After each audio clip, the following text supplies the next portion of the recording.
Every man is said to have his peculiar ambition.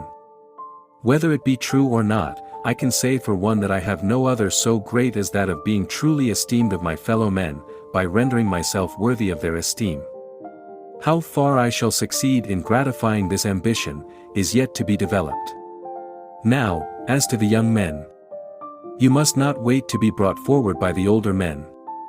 For instance, do you suppose that I should have ever got into notice if I had waited to be hunted up and pushed forward by older men? Don't interfere with anything in the Constitution. That must be maintained, for it is the only safeguard of our liberties. And not to Democrats alone do I make this appeal, but to all who love these great and true principles. I am exceedingly anxious that this Union, the Constitution, and the liberties of the people shall be perpetuated in accordance with the original idea for which that struggle was made, and I shall be most happy indeed if I shall be an humble instrument in the hands of the Almighty, and of this, His almost chosen people, for perpetuating the object of that great struggle. My purpose is to be, in my action, just and constitutional, and yet practical, in performing the important duty, with which I am charged, of maintaining the unity, and the free principles of our common country. I freely acknowledge myself the servant of the people, according to the bond of service, the United States Constitution, and that, as such, I am responsible to them.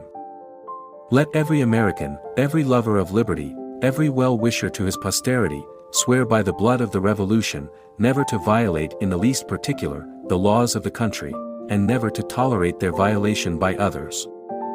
When the white man governs himself, that is self-government, but when he governs himself and also governs another man, that is more than self-government, that is despotism. If there is anything which it is the duty of the whole people to never entrust to any hands but their own, that thing is the preservation and perpetuity of their own liberties and institutions. No man is good enough to govern another man without that other's consent.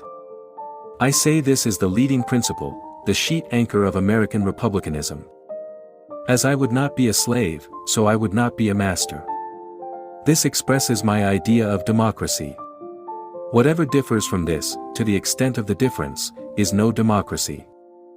I do not mean to say that this government is charged with the duty of redressing or preventing all the wrongs in the world, but I do think that it is charged with the duty of preventing and redressing all wrongs which are wrongs to itself. Happy day, when, all appetites controlled, all poisons subdued, all matter subjected, mind all conquering mind, shall live and move the monarch of the world. I know not how to aid you, save in the assurance of one of mature age, and much severe experience, that you cannot fail, if you resolutely determine, that you will not. Adhere to your purpose and you will soon feel as well as you ever did. On the contrary, if you falter, and give up, you will lose the power of keeping any resolution, and will regret it all your life. A capacity, and taste, for reading, gives access to whatever has already been discovered by others.